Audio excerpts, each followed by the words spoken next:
গাড়ি থামাও। জি। বলো, you love me or not? হ্যাঁ মেম সাহেব। তাহলে তুমি আমাকে ভালোবাসো? হ্যাঁ। হায় হায়, বলেন কি? আমি তো ভেবেছিলাম ইংরেজিতে এটা আপনাদের জমির পথ কিনা তা জানতে চেয়েছেন, আর তাই হ্যাঁ বলেছি। আমি দুঃখিত মেম সাহেব। তার মানে তুমি আমাকে ভালোবাসো না? এ কথা আর বলবেন না মেম সাহেব, কেউ শুনে ফেললে মান সম্মান যাবে। মান সম্মান? দাঁড়াও, দেখাচ্ছি মজা। হায় হায়, করে কি মেম সাহেব?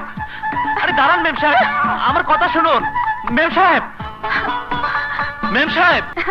সাগর। মেম সাহেব, আপনি খুব সহজে মন যা চাইছে তাই করছেন, কিন্তু আপনার এই চাওয়াকে খুব সহজে মেনে নেওয়া হবে আমার জীবনে চরম অপরাধ। কারণ মা বাবা বেঁচে থাকা সত্ত্বেও সেই ছোটবেলা থেকে আমি এতিমের মতো বেঁচে আছি। আপনার বাবা আমাকে মা বাবার স্নেহ মায়া মমতা দিয়ে গড়ে তুলেছেন। আমি ওনার মাঝে সেই কষ্টকে ভুলে আছি, আর তাই তাকে আমি আমার জীবনের চাইতে বেশি ভালোবাসি। উনি কষ্ট পাবেন আজ পর্যন্ত ভুলে এমন কোনো কাজ আমি করিনি। তাই আপনার কাছে আমার অনুরোধ, হঠাৎ খেয়াল খুশি মতো এমন কিছু করবেন না যাতে আপনার সম্মান হানি হয়, আপনার বাবা কষ্ট পায়, আপনার বংশের মান সম্মান সব নষ্ট হয়। ভুলে যাবেন না আমি আপনাদের চাকর। হায় রে মনিব ভক্ত চাকর, তুমি জানো না প্রেমের কাছে কোনো জাত বেজাত নেই, প্রেম মানে না কোনো ধর্ম। আর তাই আমিও করে যাব আমার কর্ম।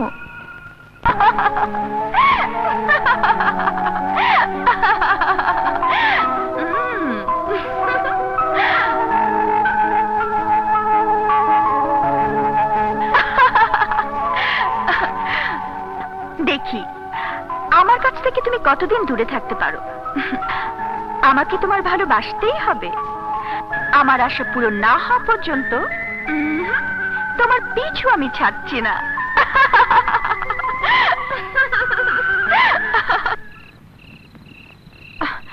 কোথায় গেল?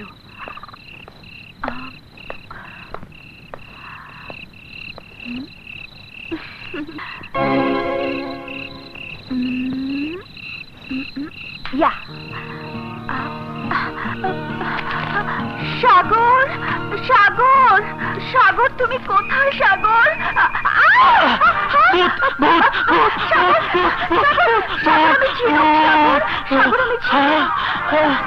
আরে মেম সাহেব আপনি?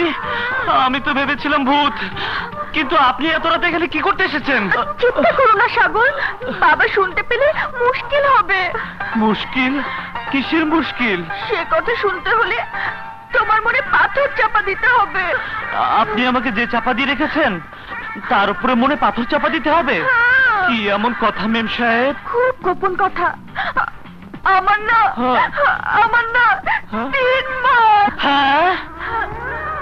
হায় হায় মেম সাহেব, আপনি কি বলছেন? বিয়ে না হতে 3 মাস? আরে আরে আমি কি বলতে চাচ্ছি আর তুমি কি মনে করে বসে আছো? হ্যাঁ? 3 মাস ধরে সন্ধ্যার পরে আমি চোখে কিছুই দেখতে পাচ্ছি না। তাহলে আপনি রাতকানা রোগে আক্রান্ত হয়েছেন? হে খোদা, তুমি কি করলে? কেন মেম সাহেবের উপরে এত বড় অবিচার করলে? এখন কি হবে?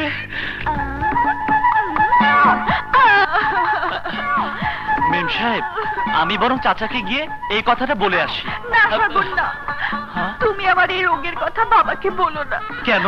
তাহলে বাবা নিজেই অসুস্থ হয়ে পড়বে, এমনকি এমনকি মারাও যেতে পারে। কাঁদবেন না, কাঁদবেন না মেম সাহেব। আমার জানা মতে শিবপুর গ্রামে একজন নাম করা ডাক্তার আছে, তার নাম ফেলু মিয়া। আরে ফেলু মিয়া তো দূরের কথা, আমি আমেরিকার ডাক্তার জন পল ডেলু আর রিচার্ড বেন সেলিফিও দেখিয়েছি, সবাই একই কথা বলেছে, এই রোগের কোনো চিকিৎসা নেই। ইস, কেন যে খোদাই কঠিন রোগ আপনাকে দিল। জান মেম সাহেব, এখন ঘরে গিয়ে শুয়ে পড়ুন। ইস, কি সুন্দর বাতাস। আমার না এখানে ঘুমোতে মন চায়। আরে আরে বলে কি? আমি এখানে ঘুমোবো। দেখো দেখো করে কি? তাহলে তো সর্বনাশ হয়ে যাবে। যান, শীঘ্রই উপরে গিয়ে শুয়ে পড়ুন। আমি রাত কানা কি করে যাব? যেভাবে এসেছেন সেভাবে চলে যান। না, আমি যাব না। তাহলে আমি চাচাকে ডাকি। চাচা! থাক, আর ডাকতে হবে না, আমি যাচ্ছি। হ্যাঁ। অন্ধকে কেউ দেখে না। Oh God, help me, help me. হে উপরওয়ালা, দয়া করে আমার মেম সাহেবকে ভালো করে দাও। আমি রাত কেন বলে আজকে আমার এই অবস্থা। আউ! ওরে বাবা, দেখে মেম না। সাহেব পড়ে গেছেন। ইস, কোথাও ব্যথা লেগেছে? লাগলে আর কি করবে, কপালে যা লেখা আছে তাই হয়েছে। আরে! আসি।